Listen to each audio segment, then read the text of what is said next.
Bonjour, alors aujourd'hui je vous montre la même TV Thomson sur laquelle j'ai enlevé la carte Wi-Fi Bluetooth.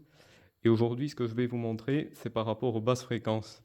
Pourquoi un modèle 12 volts est intéressant? Eh bien parce que on peut mettre un adaptateur secteur externe, on peut l'éloigner et on peut le blinder. Et donc ça permet d'avoir zéro champ électrique devant la télé. Donc bien évidemment une télé c'est pas pour se mettre à 5 cm de l'écran.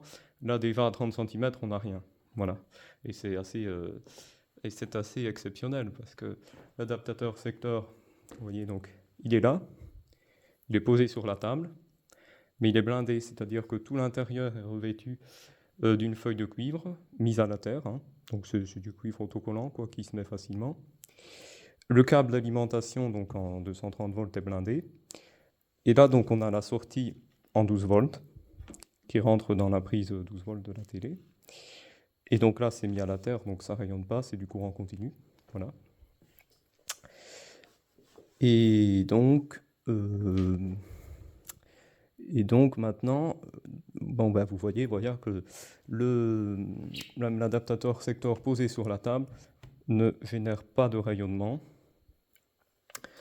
Par contre, maintenant, on va essayer, ça va être tout autre chose. Donc on va, parce que c'est une télé, elle a deux alimentations, une 12 volts et 220. Donc on va essayer maintenant de brancher la télé donc sur le 220 comme le sont la plupart, malheureusement, des TV.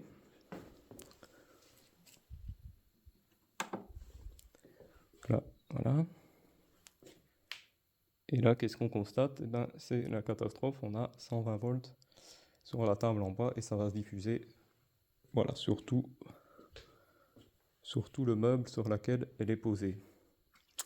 Alors, si on met un câble USB de mise à la terre, bon, c'est une solution très facile bon, qui permet quand même de réduire un peu le champ électrique sur la plupart des appareils. Bon, après, voilà, ça va déjà arranger un peu l'affaire. Au lieu de 120 à 140 volts, là on est passé à 7 volts. C'est déjà beaucoup mieux, n'est-ce pas? Mais bon, comme on a le câble d'alimentation qui lui n'est pas blindé, qui n'a pas la terre, puisque la fiche d'entrée c'est une fiche plate, voilà, ben on a quand même. Alors, on a moins, on a quand même plus que tout à l'heure, mais bon, ça reste raisonnable, hein. Grâce au câble, voilà, au câble USB de mise à la terre qui est. Par contre, si on s'approche de l'écran ou même du. Enfin, non, l'écran parce qu'il a une feuille métallique, donc lui il est mis à la terre, c'est juste le câble en fait qui va rayonner là. Le câble qui est sans terre, bien évidemment. Donc voilà, on a fait un petit tour. On va vérifier le champ magnétique. Le champ magnétique, bon bah c'est pas grand chose hein, sur des télés comme ça. En fait, c'est juste l'alimentation. La 10 nanotesla, c'est vraiment très faible. Si je mets l'alimentation 12 volts, voyons si c'est pareil.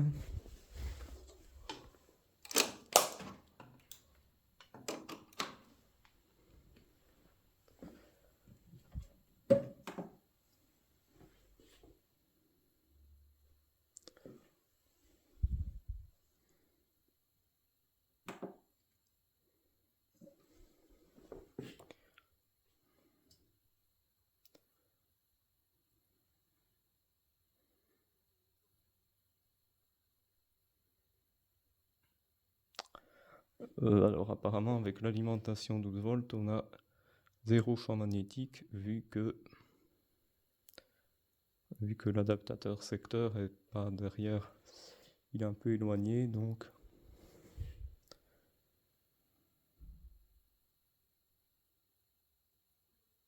Oui, c'est ça. Comme il est un peu éloigné, il n'est pas dans la TV. Donc dans la TV, on n'a pas de champ magnétique. Voilà, voilà.